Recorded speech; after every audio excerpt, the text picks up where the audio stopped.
Many questions around what the President will say tonight ahead of the election. Someone who's fought an election or two, or I think 5 or 6, is Mosiuoa Lekota, the leader, the President of the Congress of the People, the founder of COPE as well. He joins me now. Mr. Lekota, it's been a long time since you and I have seen each other. Good afternoon, and thank you for joining us this afternoon. What would you like to hear from the President tonight? Well, I must confess that very little really, because he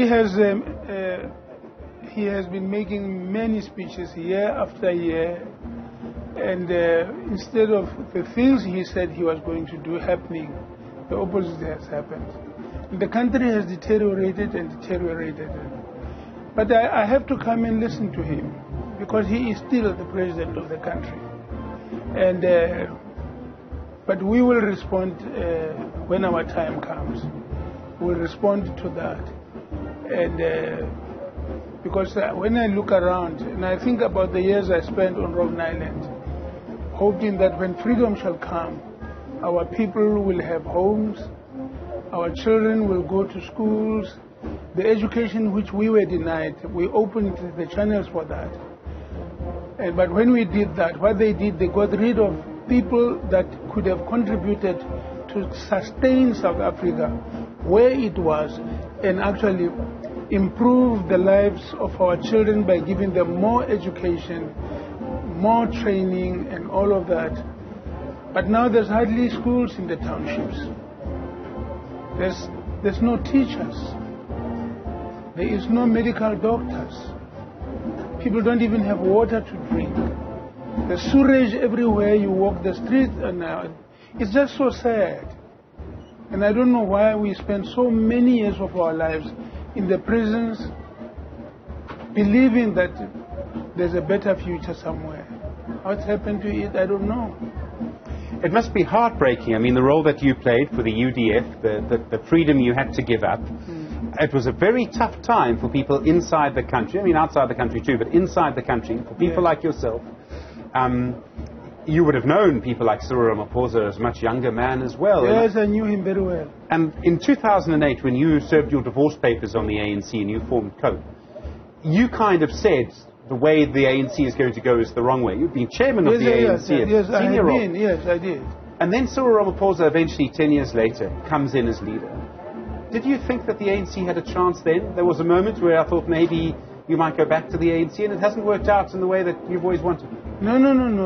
But the point of the matter, I don't know whether you remember, but at some point when I was still leading the Congress of the People, he said he was inviting us to come and join him and so on. And I don't know whether you remember, but I reminded him that, you know, when we were invited by Steve Biko to go and fight for freedom, to make sure that our people have a better future. You were at university with me, we went together to join this thing.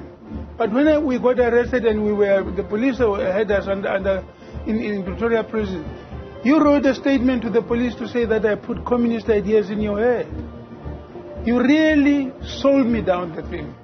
And I went to jail alone, and you went back. So now today you want to come and say you are inviting me to go and fight for freedom with you.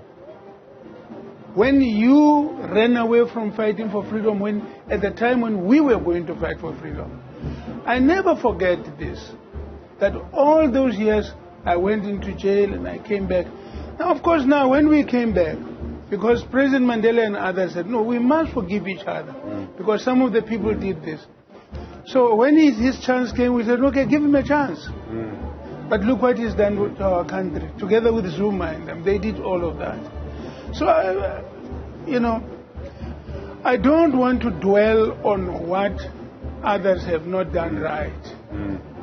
I do think that I would like a chance to persuade the youth of our country, the young black and white South Africans, to persuade them to come together, to work together, to go into universities and schools and so on, so that they can begin to build the South Africa of dreams that we believed was possible. And I still believe that it is possible.